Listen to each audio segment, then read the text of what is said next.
इसी तरीके से हमारे पास जो नेक्स्ट थर्ड पार्ट है, जो नेक्स्ट पार्ट है वो है कि the derivative of function is itself a function, a formula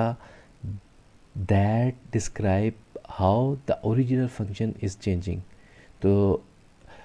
दूसरे अल्फाज में हम ये कह सकते हैं कि जो आपके पास अगर एक फंक्शन है वाई वेरिएबल का, तो उसका जो डेरिवेटिव होगा वो बजाते खुद भी एक फंक्शन होगा, और वो फंक्शन एक्चुअली ये डिस्क्राइब कर रहा होगा कि जो पहला फंक्शन है वो, यानी जो ओरिजिनल फंक्शन है वो कितना चेंज हुआ है इंडिपेंडेंट वेरिएबल के लिहाज से। तो किसी भी एक फंक्शन में जो चेंज आती है किसी दूसरे वेरिएबल के लिहाज से, उसको हम डिस्क्राइब करते हैं in the form of function. इसके बाद हमारे पास जो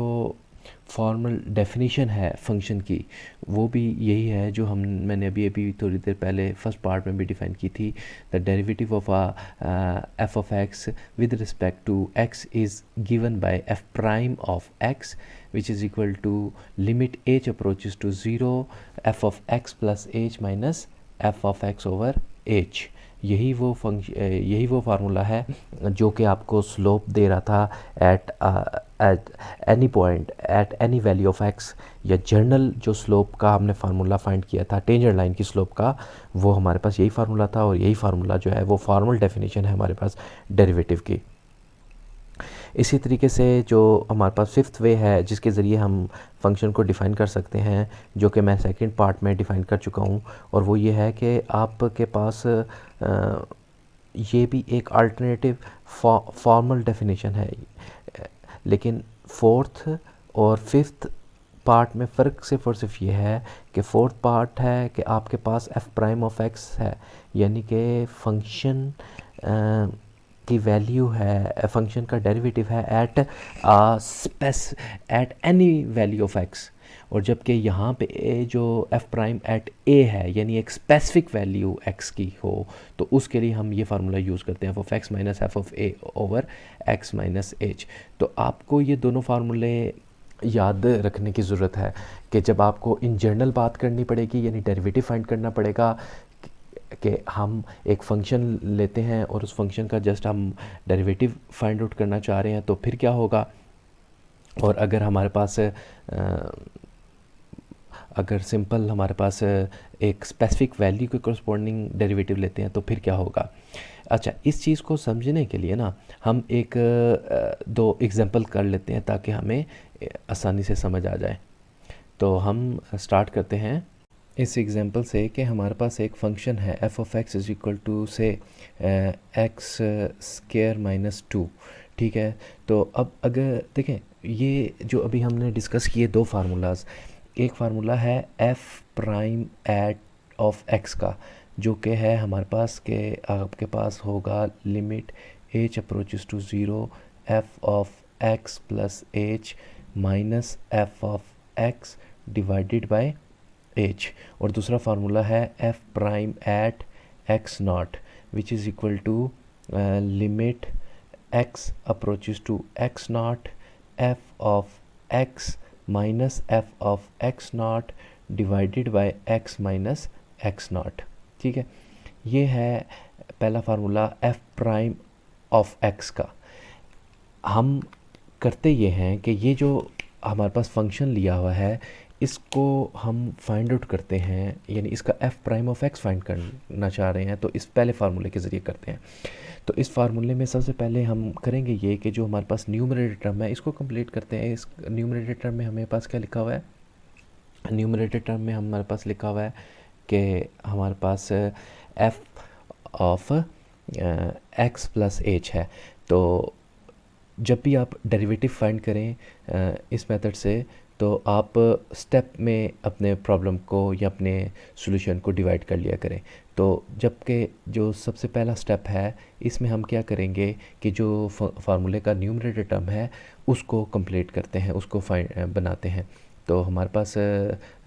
न्यूमरेटर में है एफ ऑफ एक्स की वैल्यू जो कि हमें गिवन है which is equal to x square minus two, और इसी तरीके से न्यूमरेटर में हमारे पास F of x plus H की वैल्यू भी गिवन है, फार्मूले में है F of x plus H, तो हम फाइंड करेंगे इसी फार्मूले से एक्स प्लस एच का होल स्क्वायर माइनस 2। ठीक है, तो ये स्टेप 1 हमारा कंप्लीट हो गया। इसी तरीके से स्टेप 2 की अगर हम बात करते हैं तो स्टेप 2 के अंदर हम क्या करेंगे कि न्यूमरेटर टर्म को कंप्लीट करेंगे। न्यूमरेटर टर्म में आप देख रहे हैं कि F of x plus H minus F of x है, तो कहने का मतलब ये हो गया कि स्टेप 2 के अंदर हम जो है वो F of x plus H minus F of X लेंगे, which is equal to X plus H whole square -2 minus of X square -2, यानी कि ये जो हमारे पास वैल्यू है, यानी कि ये जो हमारे पास वैल्यू है ये हमारी F of x plus H की वैल्यू है, और ये जो हमारे पास वैल्यू है ये हमारे पास एफ ऑफ एक्स की वैल्यू है। इन दोनों को हमने डिवाइड कर लिया, तो हमारे पास जो स्टेप 2 है वो भी हमारे पास कंप्लीट हो गया। स्टेप 3 के अंदर हम क्या करते हैं, स्टेप 3 के अंदर हम सिंपल जो डिवाइड हो रहा है यहाँ पे फार्मूले में एच, तो इस एच को हम लिखेंगे, यानी डिवाइड करेंगे दोनों तरफ, फार्मूले की दोनों तरफ इस एज को हम डिवाइड करेंगे, तो हमारे पास जो टॉपिक बनेगा, यानी जो चीज़ बनेगी वो बनेगी F of x plus H minus F of x divided by H. तो यहाँ पे भी हम इसी स्टेप में साथ साथ जो एक्स प्लस एच का होल स्क्वायर है इसे तो सिंप्लीफाई कर लेते हैं, तो that is equal to x square plus 2xh plus h square -2 minus x square plus 2। ये माइनस है एक्स स्क्वायर क्योंकि ये ब्रैकेट के अंदर है, तो माइनस जब अंदर जाएगा तो ये एक्स स्क्वायर जो है वो पॉजिटिव था वो नेगेटिव हो जाएगा, और -2 जो नेगेटिव था वो पॉजिटिव हो गया, तो +2 और -2 कैंसिल हो गए, एक्स स्क्वायर से भी कैंसिल हो गया, तो डिनोमिनेटर में हमारे पास एच आ गया। अब हमारे पास जो फाइनल स्टेप है यानी कि स्टेप 4 के अंदर हम क्या करेंगे, सिंपल हमने लिमिट जो एक रह गई थी फार्मूले की रिक्वायरमेंट वो हमने लेनी है। तो जब हमने लिमिट दोनों तरफ ली, लिमिट एच अप्रोचेस टू 0, तो लेफ़्ट हैंड साइड पे जो चीज़ है यानी इस जगह पे अगर मैं लिमिट लूँगा एच अप्रोचेस टू 0, तो ये सारी चीज़ किसके बराबर आ जाएगी, ये सारी चीज़ हमारे पास आ जाएगी एफ प्राइम ऑफ एक्स के। तो राइट हैंड साइड जो बनेगा वो मैं लिख रहा हूँ, limit h approaches to 0 2xh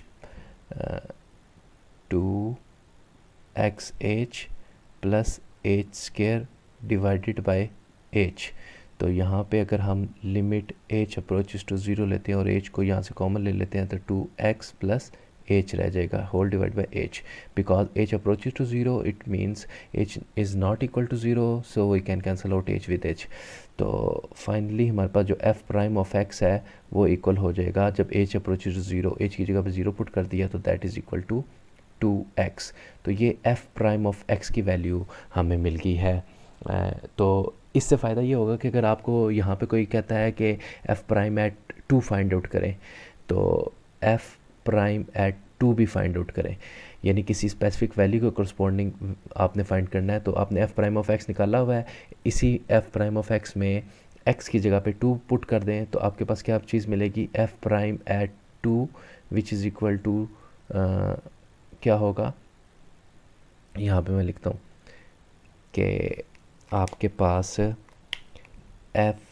prime at 2 is equal to 2 into 2 which is equal to 4। तो f प्राइम एट 2 जो है वो हमारे पास 4 की इक्वल आ गया। तो ये इन जनरल है। इसी तरीके से अगर इसी पार्ट में आपसे कोई पूछता है f प्राइम ऑफ 3 की क्या वैल्यू है, तो जस्ट आपने f प्राइम ऑफ x में x की जगह पे 3 की वैल्यू पुट करनी है, तो हमें वो मिल जाएगा कि हमारे पास f प्राइम ऑफ 3 की क्या वैल्यू है। इसी तरीके से x इज़ इक्वल टू 5 की वैल्यू, x इक्वल टू 7 की वैल्यू, किसी भी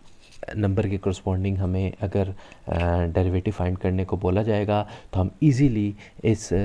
से फाइंड आउट कर सकते हैं।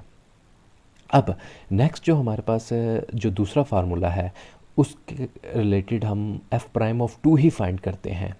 ठीक है, लेकिन हम अब एक तो एफ प्राइम ऑफ टू तो इस फार्मूले से फाइंड किया ना कि हमने F prime of x find किया, फिर उसमें जहाँ जहाँ एक्स था वहाँ पे टू पुट कर दिया। अब हम जो दूसरे वाला फार्मूला है यहाँ पे F prime of x not वाला फार्मूला, इसको यूज़ करके दोबारा से फाइंड आउट करते हैं कि हमारे पास एफ प्राइम एट टू क्या आता है।